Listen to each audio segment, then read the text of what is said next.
So I was thinking about what to talk about tonight, and I usually cover current events on my show, and I want to briefly touch on what's going on in Virginia first, which Rod just referenced quickly, because I think today, although I don't think that most of the solutions that we are going to need and hopefully will find in this country will be purely through politics and certainly through the political class that we have right now, I do think today is an incredibly important moment for the future of this country. What's happening in Virginia right now is sort of a bellwether for everything that this conference has been about. If wokeism and leftism and collectivism is going to continue to be on the march, it's going to go through McAuliffe, it's going to go through Virginia, and suddenly in the last 2 weeks it feels like maybe that isn't going to happen. And I try not to spend too much time on the self-imposed mental institution that is Twitter, but I was looking around Twitter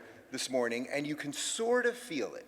You can sort of feel people going, man, the anti-woke people, if we can get a win, and it doesn't even necessarily mean that we love everything about Youngkin. It doesn't mean that we agree with all his policies or think he's the best politician or any of that stuff, or that politicians are the ones to fix it, as I said.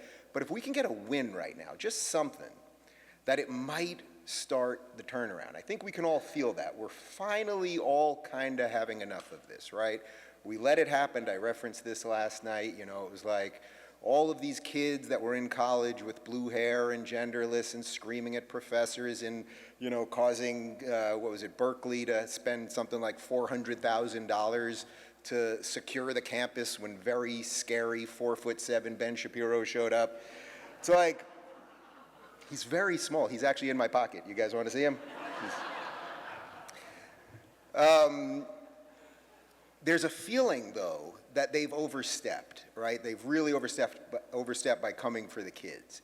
We're going to inject the kids with the vaccine, and it really doesn't even matter what you think about vaccines, and in a certain respect, it doesn't even matter what you think about mandates. The fact that the FDA, I'm sure many of you saw the video just a few days ago, the FDA board was talking about vaccine mandates for children, and one of the doctors actually said on video, we don't know what it'll do, that's why we have to give it to the kids. I mean, this is the level of craziness that we are dealing with, right? They are using our children as experiments. They are putting people in masks and locking people at home. We know all of the endless things that this is doing to us psychologically and culturally. I come from a place called California. Thank you, one person booing it. The one other Californian here, obviously. Where it's like living in another country, truly. I mean, these last couple days in Florida where I've seen your faces, people smile and aren't afraid of you. I mean, we've done something so incredibly dangerous, and look how quickly they did it. Look how quickly they did it. And that's why last night I said, you have to give the devil his due here. We can all run around and say wokeism is ridiculous and these people are buffoons and they don't know what they're talking about, and okay, fine, so be it. They all seem like clowns. But you kind of have to admire it, right? Look how much destruction they have created in really a couple of years. And I know we can talk about sort of the long march through the institutions, and this was all happening in colleges 20 years ago. I get it. I talked to some of my conservative friends now, people that I thought were very scary right-wingers like Dennis Prager and Larry Elder and Glenn Beck, and I'll say something and they'll go, yeah, Dave, that's what I was saying 30 years ago. Thank you. Appreciate that. But just in the last couple of years, fueled by big tech, this woke thing has done so much destruction. And that's why I really do think that this election today in Virginia is so important. And it's funny because I live in California. Here we are in Florida. It should probably have nothing to do with any of us, right? Unless any of you here live in Virginia, in which case I hope you voted a couple times before you got here. Unless you do, it really shouldn't have anything to do with this. I mean, the federalist system was set up so that the states would be separate and mostly independent, and the federal government would do a little bit to make sure we're, in essence, not at war and we're having trade with each other and things of that nature. But suddenly it feels very important. It feels very important that this Virginia race go the right way, because one of the things that I talk about often on my show is we need a little hope.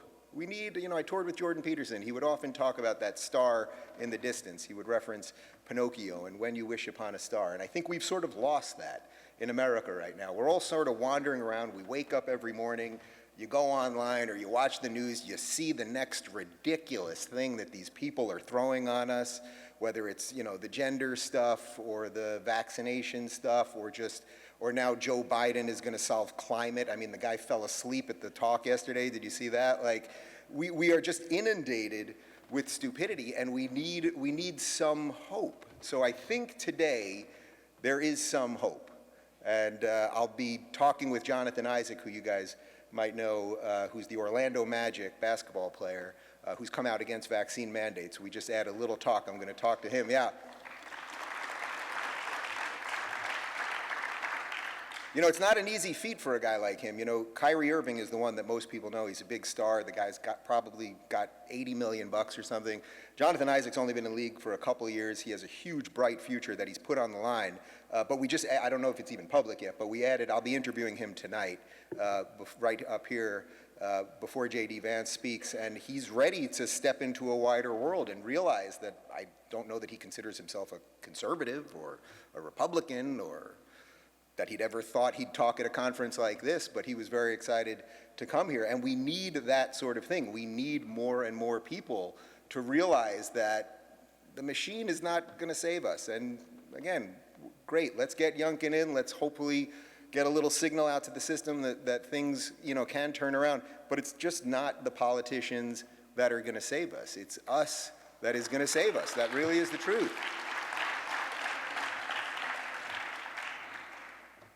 So, I was thinking, a lot of people know, I would say roughly my story. I was a lefty, I was a progressive, and then there's a moment that has been seen probably 50 million times or something like that on YouTube, where as a lefty I sat down with conservative or really libertarian talk show host Larry Elder, who you all know, and we started talking about systemic racism, and I said, Larry, but what about systemic racism?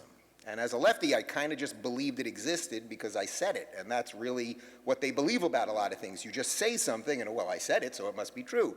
And I'm sure most of you have seen the clip, but Larry really just disassembled me. He did it just beautifully and sort of like operating. He just had stats and numbers and went through everything. And I don't know how many people can say that their best and worst career moment were at the exact same time. But I really believe that I can say that about myself because it was my worst moment for very obvious reasons. I got into a debate not ready, not armed with facts, not ready to counter the ideas of someone who I really should have known has been doing this for 30 years, and he wasn't just going to lay over and just let me, run across him. But I think it was my best moment also because at the time we were on Aura TV. I had a big staff in the control room, and we taped it, and it was going to air the next day. And I walked into the control room, and the producers said to me, Dave, we'll cut that. We'll cut that moment. We're obviously not going to put that up. And I don't know what was going on in my head exactly, but I thought, no, we have to leave that. That was the true moment. If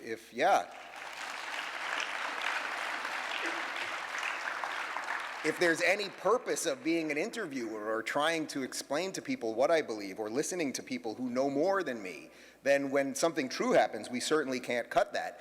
And over the next couple of days, it got cut across YouTube and, all the usual headlines, conservative destroys libtard and the rest of it. And I was like, oh, God, what a headache this is going to be. But, within about 48 hours, I started looking at the comments, which is not something I recommend any sane person do, but I was looking, and I saw a lot of people were kind of like, it seemed like Rubin paid attention. It seemed like he wanted to continue the conversation. And I really did. And then I started having conversations with some of the people that I referenced earlier, like Shapiro and Prager and Beck and all of these people.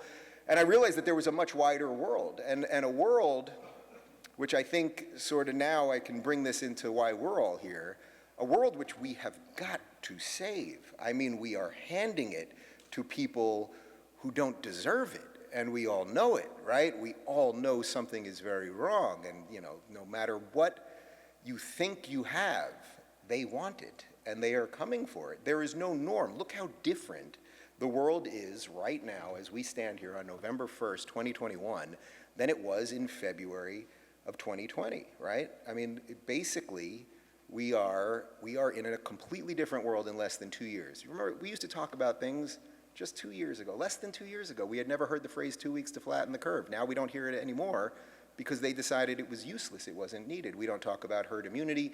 They have just pushed and pushed and pushed. We have, guys like Fauci up there telling us to double mask while he's sending emails to his friends telling them that the masks don't work and they actually could be worse because you might touch your face or you'll adjust your mask more so you do touch your face more, and that's not going to work. And the litany, I don't have to go into all of the things that they have all said that they don't do, and Gavin Newsom, locking kids at home while he's eating at French Laundry, and every single Democrat politician on this, the height of absurdity as they flaunt their own rules in our faces and all of these things.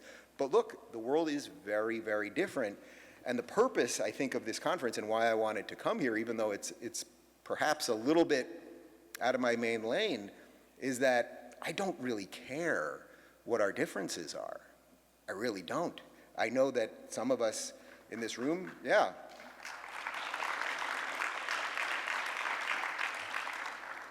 And I don't mean that to be glib or something. I mean that quite literally. Like, I know we have some political differences in this room.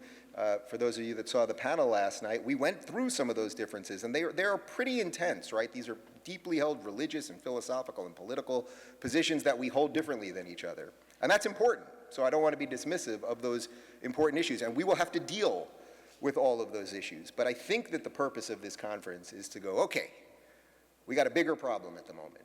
The problem is that the same old thing that caused all of our ancestors to come to this country, pretty much everyone in this room, think about your ancestors. Why did they come here?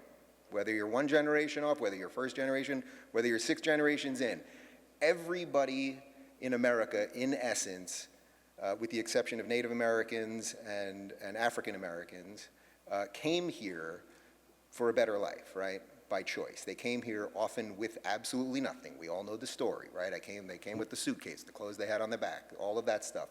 We have done an experiment that is so profoundly impactful. It's so incredible that we almost can't understand that it happened.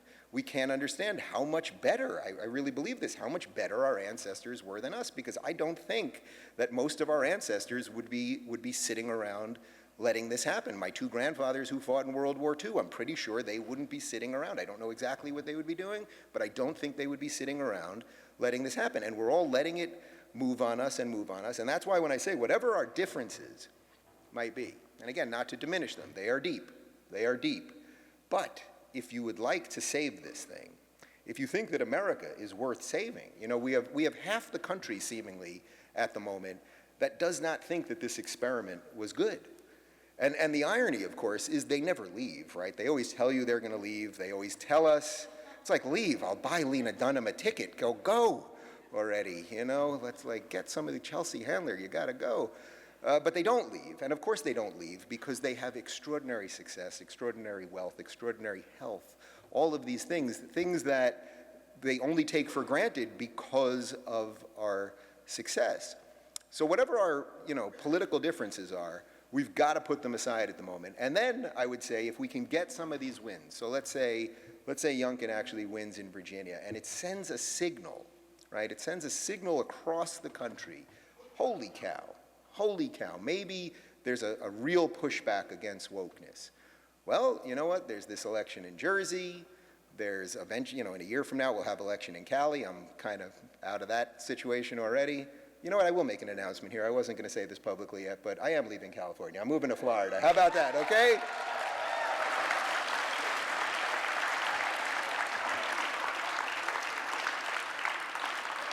I'm actually leaving here to go house shopping tomorrow, so if any of you are real estate agents, we should talk. Or if you're looking to, I'm going to bounce around a little bit, Miami-ish, but we'll see. Yeah, thank you. Thanks. That's fantastic. I'm getting applauded for moving to Florida while I'm pretty sure I'm on a list in California.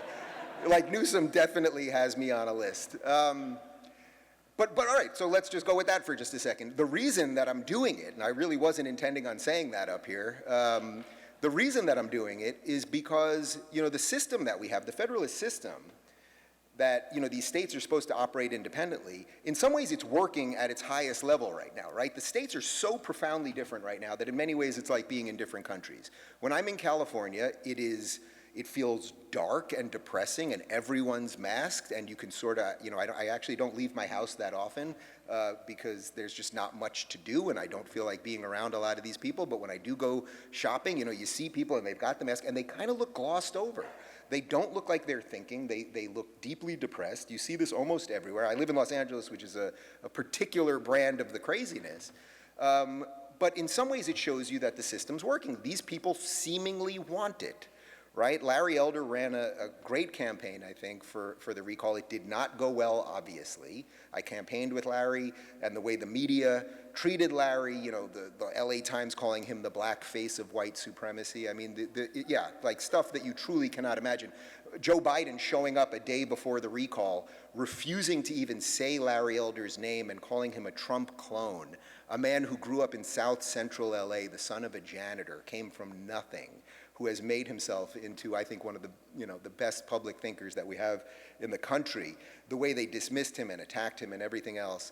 But I mention all that because California seems to want it. They've sort of made their decision. We like this ever-expanding state. We like the school boards that have complete control over us. We'd rather talk about gender pronouns than fixing the streets or getting the homeless people off the streets or the drugs or the crime that's going up. We bring in the DA who ruined San Francisco. I mean, literally, San Francisco, which I was also in San Francisco a couple weeks ago, which is a dystopian nightmare. It looks like Blade Runner. It is just an absolute nightmare. Well, what happened? The DA of San Francisco became the DA of Los Angeles. Bernie-backed DA, his name's George Gascon, and now you're allowed to, in essence, steal up to, I think it's $850 or $900 worth of stuff, and they will not prosecute you, so you can basically walk into Best Buy and steal a PlayStation 5 and 4 games, but if you steal a 5th game, then they're gonna get on you. It is just absolutely incredible, but I mention this because the experiment is kind of working. California is getting what it asked for. New York is getting what it asked for. It's funny, as I'm sure many of you know, I was off the grid. I do this August off the grid, no phone, no news, nothing. Every year, I've done it for 5 years. When I came back this year on September 1st, Adam Carolla hosted my show and he told me everything that I missed. And he told me about Andrew Cuomo, in essence, being taken out. And I didn't know who the lieutenant governor was. I didn't know if it was a man or a woman. I knew absolutely nothing about the person. But I said to him before he even told me anything, I said, I guarantee you, whoever it is, it will be worse. And congratulations, New York, it is worse, right? I mean, yeah. So that's the point. The states, in many ways, are breaking apart. Now, I want to keep this union, right? We're called the United States of America. United is first. We should keep this thing together. We need some of that glue. We've got to do this, or we'll be in some sort of perpetual low-grade civil war. That will not be good. The challenge on us, I think, is as the states kind of go in these different directions and as a sort of new, I would say, broader, hopefully conservative movement comes together, the real question will be, well, okay, if certain places, let's say Florida is I would say, the pinnacle of doing it right, and Ron DeSantis, I actually met him last week. This is a good, decent man, and I hope he will run for president.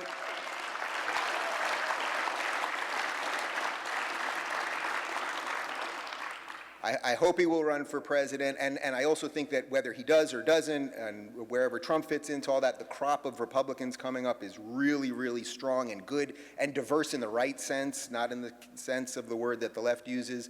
But as the states go off in different ways, the challenge will be, okay, so if Florida is going to do it right, and Tennessee is going to do it right, and Texas is going to do it right, well, will the other guys leave us alone? And I don't think the answer is yes. As a matter of fact, I'm sure the answer is no. The more successful that Florida continues to be as it brings in police officers and EMT people and nurses that are getting fired for making personal decisions, as Florida brings them in, as Florida brings them in and becomes stronger and becomes a state where the rule of law matters and basic truth matters, and we're not going to teach children neo-racism and the rest of it.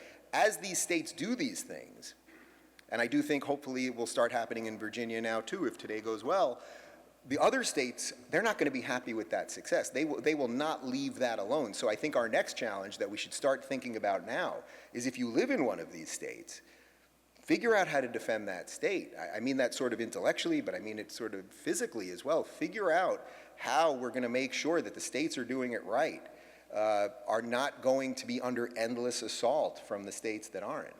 And with all that being said, I do think we can build something very wide right now. And the difference is, again, they are not small. They are not small. Okay, we talked about some deep religious stuff last night. We talked about abortion last night. These are real things. These are important things. But we got to save the country first.